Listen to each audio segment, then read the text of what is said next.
In this simple video tutorial, I'm going to share with you how to fix Messenger not working.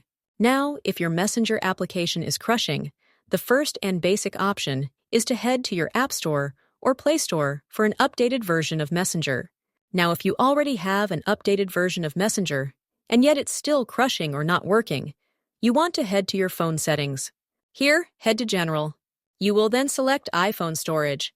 Now, in the search bar, search for the Messenger application, and then head to it.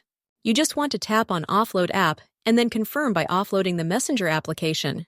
This won't delete your data, but rather fix the app glitches and bugs as well.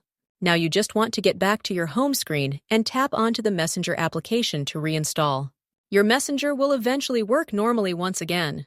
Now, if still that didn't help, simply visit Down Detector to see if there's a server outage. This will help you know if it's a general problem or the issue is with Messenger, not you. Well, that's how easy it is to fix Messenger not working.